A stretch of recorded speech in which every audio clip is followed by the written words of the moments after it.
Bienvenidos a su iglesia, el Remanente de Cristo, aquí en la ciudad de Clarksville, Tennessee. Estamos muy contentos de estar aquí en esta noche de estudios. Hoy tenemos un estudio muy importante, pero primero vamos a darle gracias a Dios. Padre, bendito eres en el nombre de Jesús. Te damos las gracias por la oportunidad de exponer tu palabra de vida, tu palabra de verdad.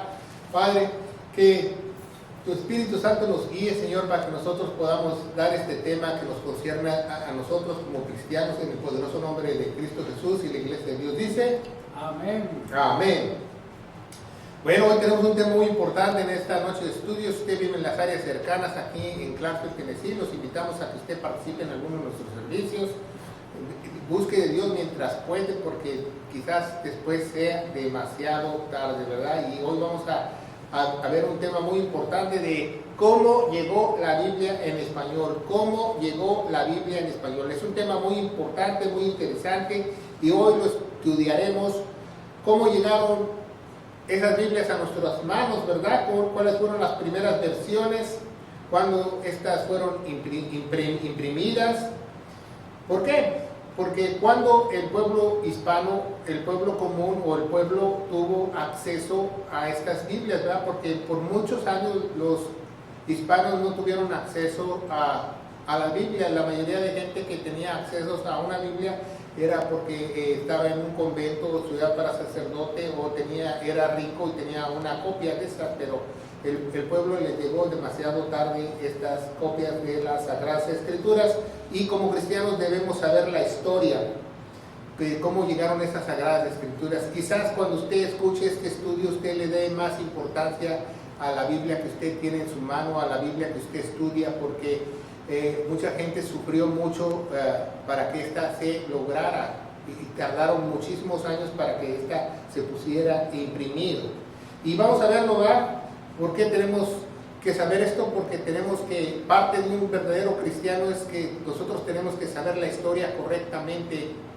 ¿Y por qué? Porque nos pueden engañar. Acuérdense que las sectas, las religiones falsas no estudian la historia, no estudian las cosas de historia. ¿Por qué? Porque no les conviene, ¿verdad? Porque muchas cosas salen a la luz que no les conviene. Entonces vamos a ver quiénes fueron estos grandes hombres de Dios que tuvieron parte en la historia de la Biblia, de cómo nos llegó esta Biblia en español. Primeramente quiero que tú sepas, y los que nos están viendo a través de las redes sociales, es que por muchos años había pergaminos o papiros o rollos de las Sagradas Escrituras o manuscritos a mano por muchos lugares en la faz de la tierra.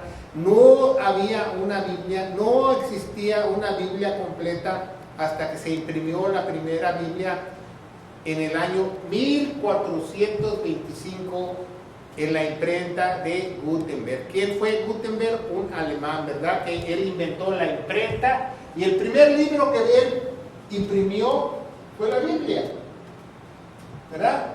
Fue la Biblia. Hizo él la Biblia, las Sagradas Escrituras, en griego y en hebreo, ¿verdad? La imprimió en su imprenta, ¿verdad? Pero de ahí la Biblia se tuvo en un solo libro, en un solo canon, en 1425. Entonces, después de la muerte de nuestro Señor Jesucristo, pasaron 1400 años y toda la humanidad, todo el mundo no tenía Biblia.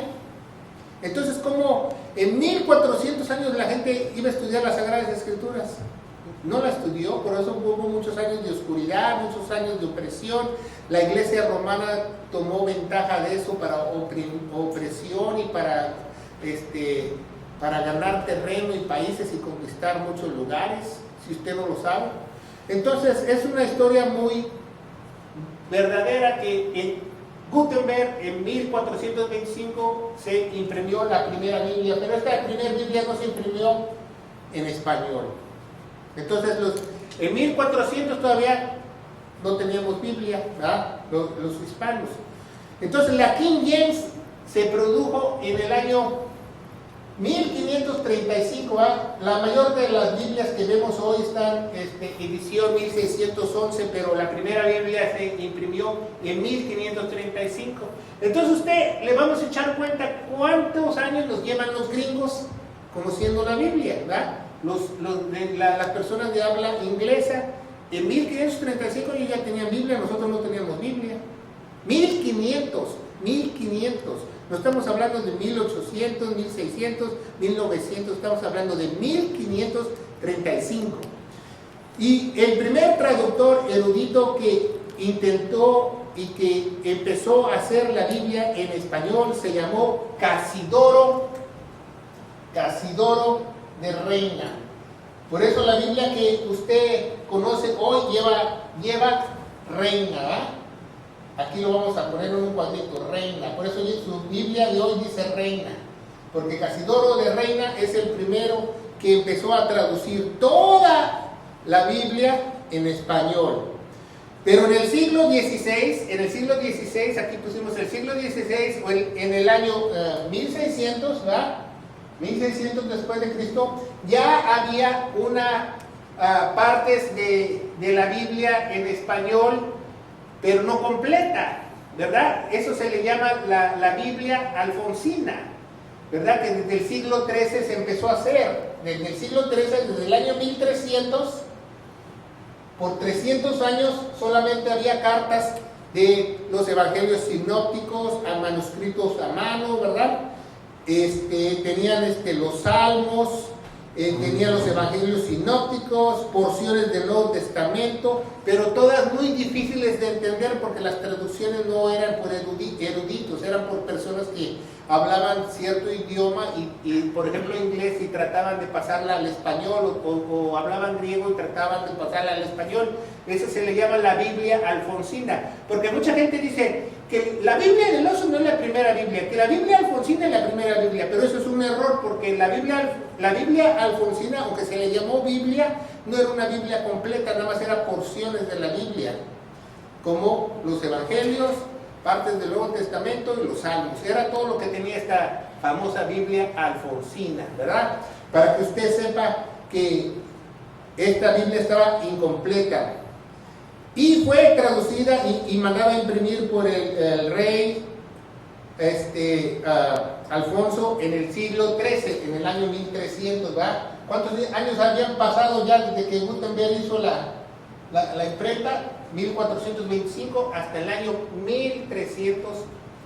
Él empezó a traducirla, pero no se imprimió, nada más eran copias a mano. Mandó a traducirla, pero eran copias a mano, ¿verdad? Mandó imprimirla a mano. No mandó imprimirla en una imprenta, porque la imprenta llegó hasta el año, ¿qué?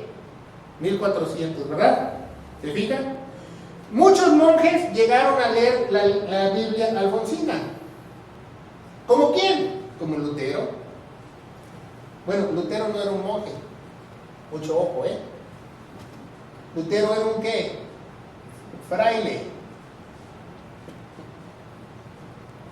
¿Por qué Lutero no era un monje? Porque los monjes viven en un monasterio y no podían salir a la calle, y Lutero podía salir a muchos lugares, y fue a Roma y fue a muchos lugares, y él era un fraile. La historia en Alemania dice que él era un fraile. Él era de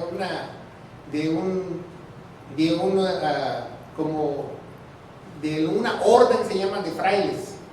No era monje, porque los monjes los pelan aquí en coco y los dejan ahí metidos en un monasterio y no los dejan salir. Pero Lutero no, Lutero era fraile. Entonces él leyó parte de esta Biblia y él empezó a traducir la Biblia si usted sabe también, Lutero no solamente es iniciador de la Reforma. Lutero fue una de las primeras personas que empezó a traducir la Biblia en alemán, si usted no lo sabe. Lutero es el iniciador de la traducción de la Biblia en alemán, porque no había. Y Lutero la empezó a escribir y la escribió toda en alemán. Y pasó muchos años escribiéndola. Entonces sabemos que Lutero hizo, ¿va? Y muchos de la Reforma en esos años también leyeron los manuscritos a mano de la Biblia alfonsina. Pero Casidoro de Reina también fue un monje de España, del convento de San Isidro. Casidoro de Reina, aquí vemos que las fechas que él vivió, y también leyó la línea alfonsina y quiso hacer una Biblia completa porque sabía que los manuscritos en español eran incompletos. y quiso él hacer toda la Biblia en español, Casidoro de Reina. Y eso empezó a hacerlo en el año 1525. 1525. O sea, 100 años después de la imprenta. 1525. Pongan 1525. Entonces, en el año 1525, o sea, hace 600 años, no había Biblia en español. ¿Se fijan? Aún no había Biblia en español. Entonces, como la causa de los protestantes, Casidoro de Reina tuvo que salir de España por la gran persecución, porque cuando se levantó Lutero y se levantaron otros reformistas, la Iglesia Católica los persiguió para eliminarlos.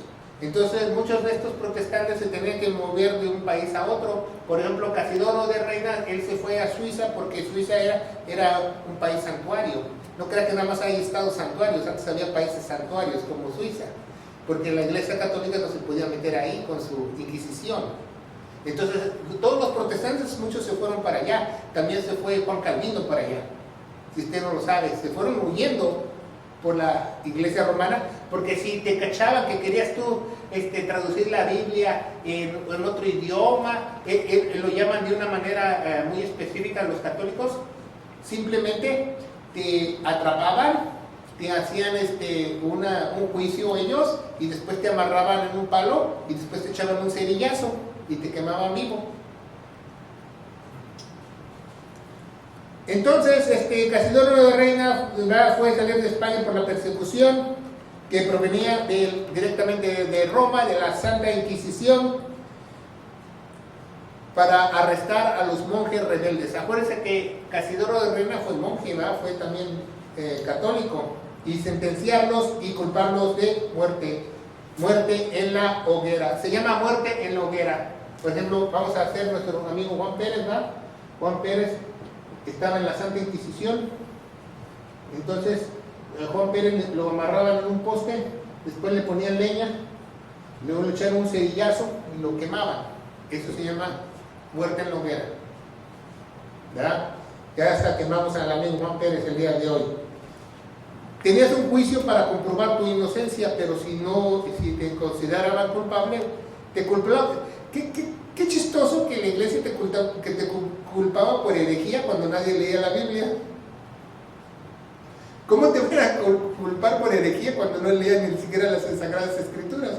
Cuando Lutero se presentó ante el Vaticano para que él borrara sus 93 tesis que puso en la Catedral de Alemania, él fue a la corte y le dijo, y había 200 obispos y todo el clero de Vaticano, el Papa, todo el mundo, y dijo, si alguien me puede contradecir mis 93 tesis con este libro, tenía su manuscrito él en alemán, dice, yo las borro.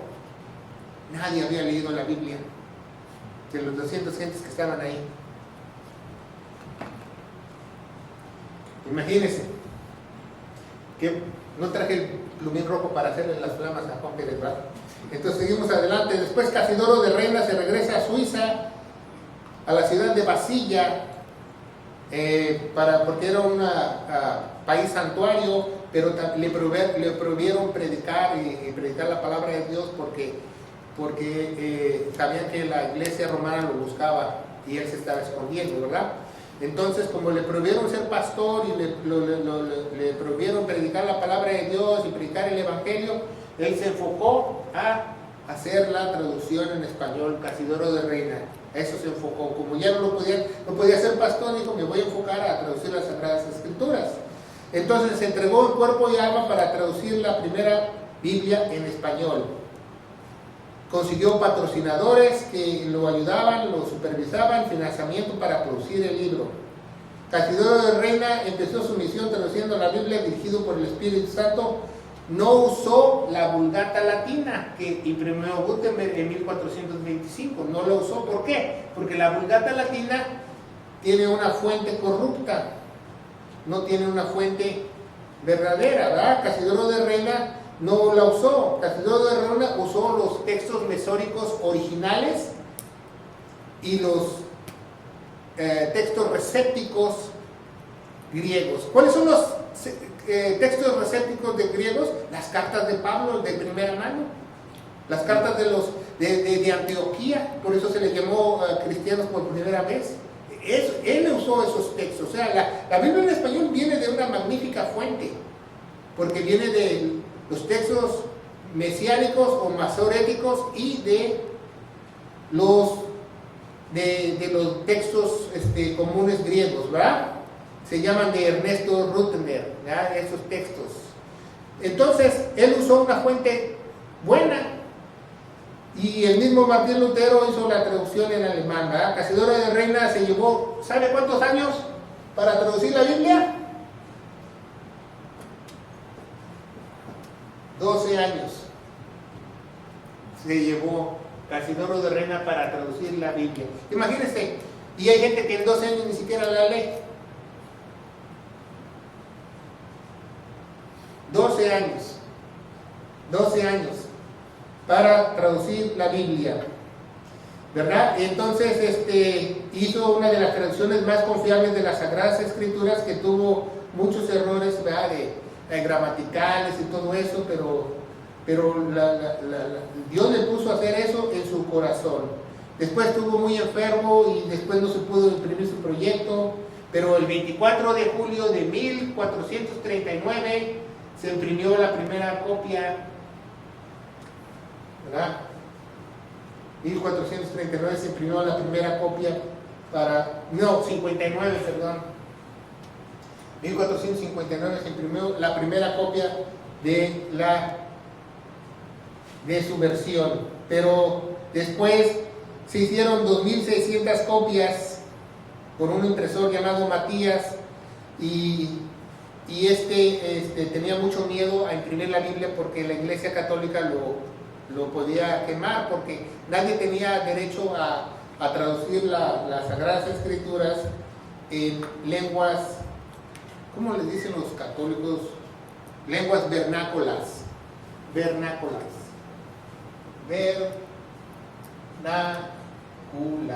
No sé dónde lleva el acento A porque se me quedó mi español en la casa. Vernáculas. Una lengua vernácula, los católicos decían que la Biblia nada más se tenía que leer y hablarla en latín. Y ni siquiera en latín se hizo en hebreo y en griego, pero ellos, como se apoderaron de todo, dijeron que todas las demás lenguas eran lenguas vernáculas. ¿Qué son lenguas vernáculas? Son lenguas demoníacas. O sea, el español es una lengua demoníaca para la Iglesia Católica, el alemán es una lengua demoníaca, el inglés es una lengua demoníaca para el Vaticano, el hebreo es una lengua demoníaca, el griego es una lengua demoníaca para el Vaticano. Y tenían prohibido traducir las Sagradas Escrituras en cualquier lengua vernácula, si usted no lo sabe, ¿verdad? Entonces, ponga mucha atención. Entonces, Matías usó un sello con un oso parado en un árbol comiéndose un panal de abejas. ¿Por qué?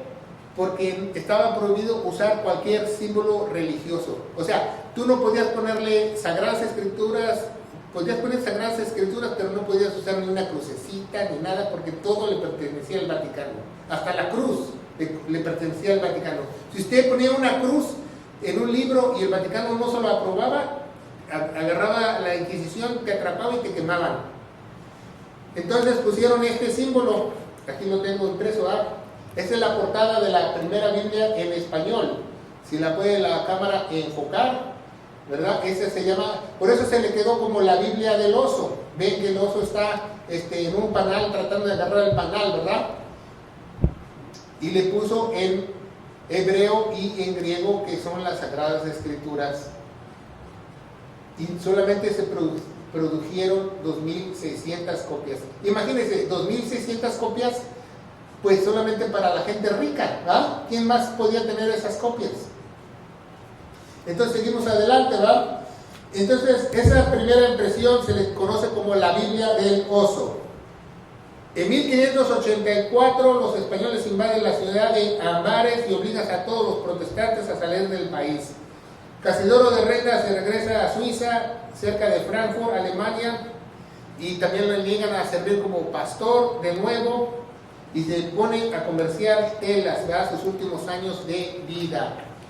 Entonces, en 1594 se le nombra pastor de Frankfurt, Alemania, y 4 meses después muere.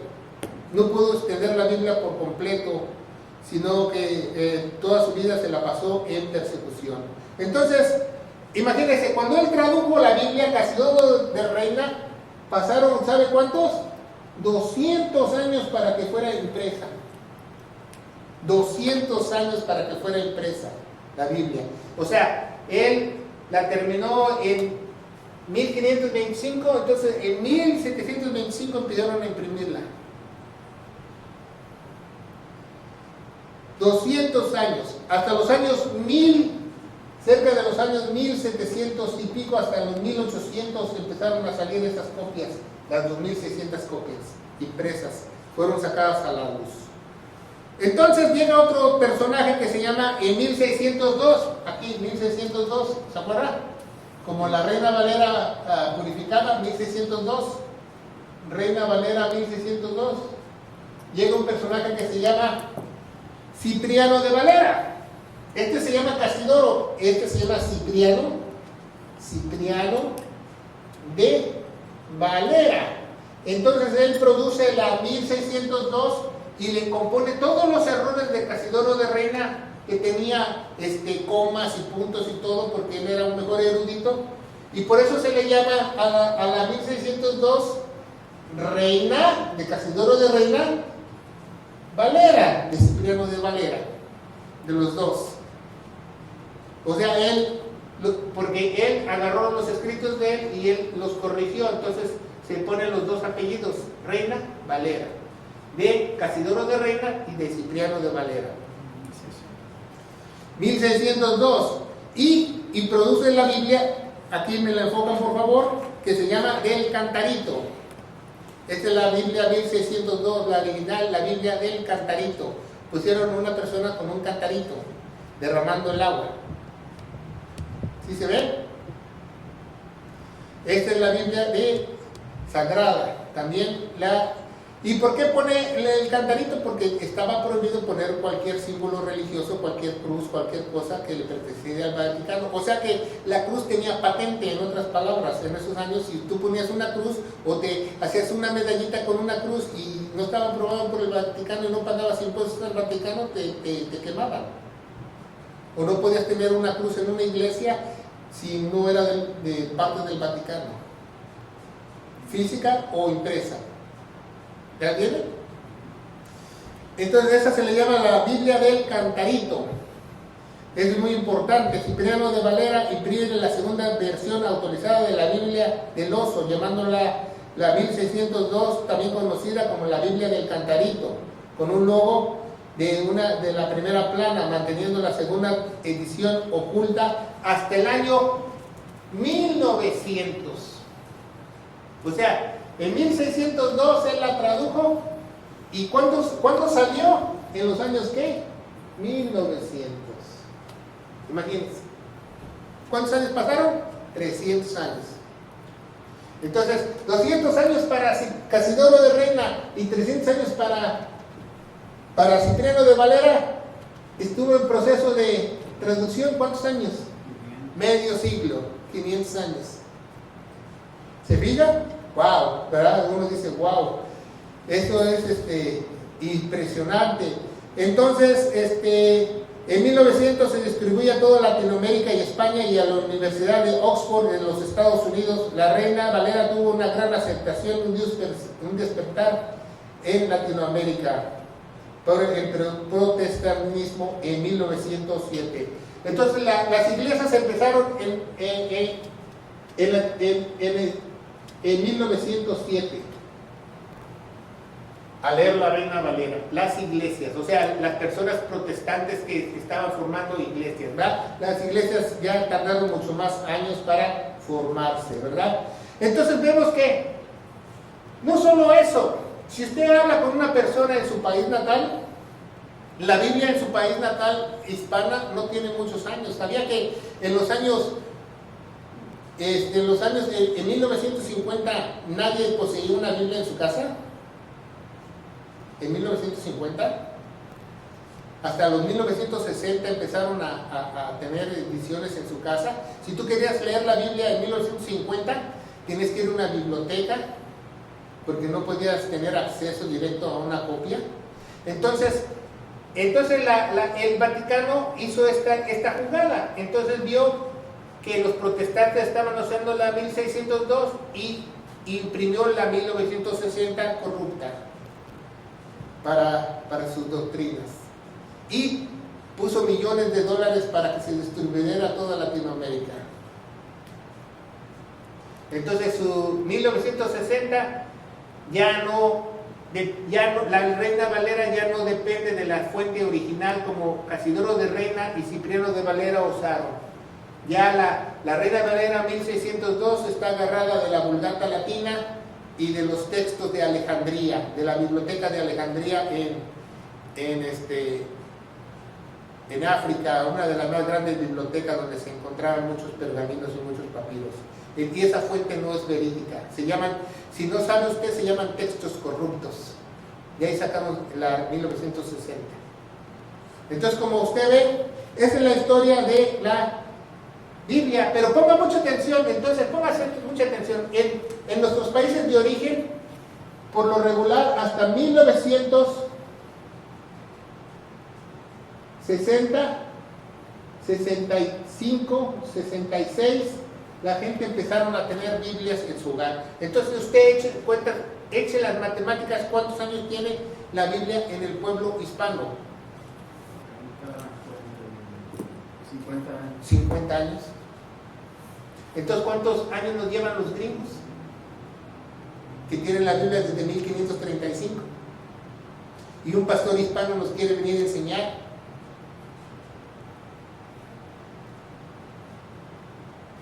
Entonces, como usted ve,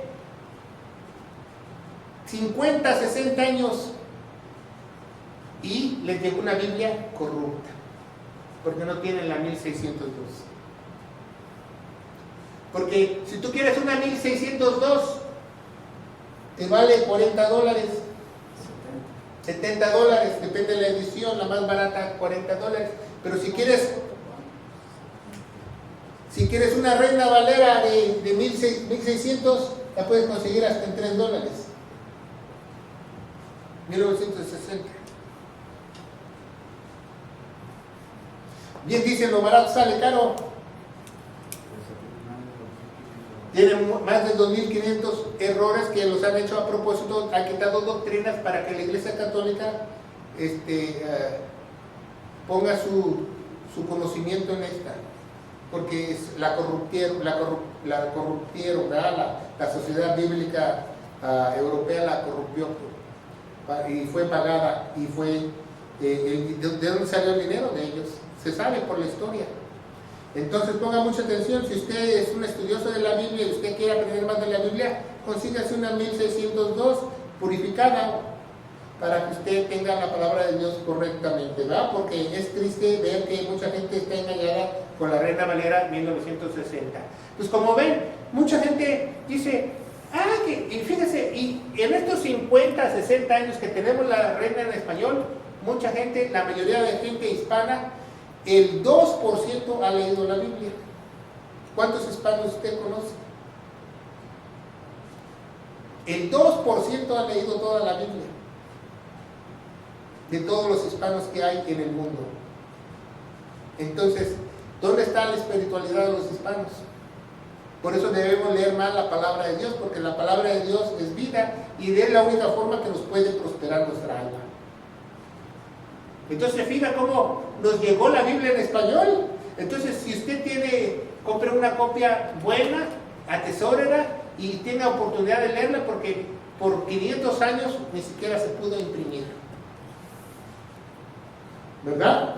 Entonces, Casidoro de Reina tuvo las fuerzas prohibidas del Señor para aguantar la persecución 10 años y logró que los anabautistas o los rebautizados se llamaran hermanos en la fe en el norte de los Estados Unidos.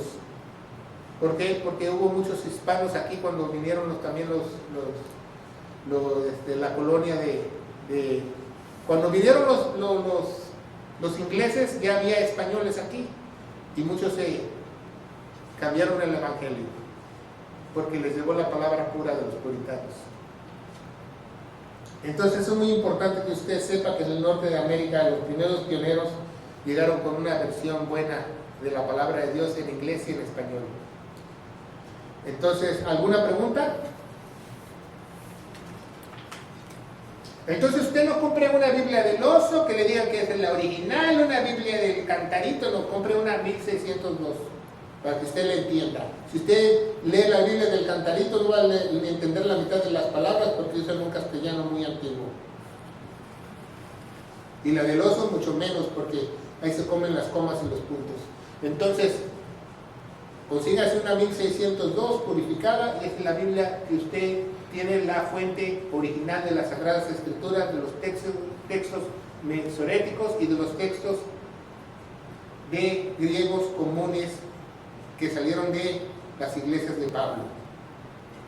Bueno, vamos a ponernos de pie. Padre, bendito eres en el nombre de Jesús. Te damos gracias por este estudio de cómo nos llegó la Biblia en español. Yo te alabo y te bendigo y te pido, Señor, que nosotros atesoremos y que tengamos en cuenta que tenemos un gran libro que costó mucha sangre y mucho esfuerzo y muchos años para que pudiera ser impreso en nuestro idioma, para que nosotros lo podamos estudiar y aprender de esta. Porque tu palabra es vida, Padre, y que necesitamos aquí y tenemos esa sed de tu verdad y de esa sed de la palabra. En el poderoso nombre de Cristo Jesús y la iglesia de Dios dice, amén. Que Dios los bendiga.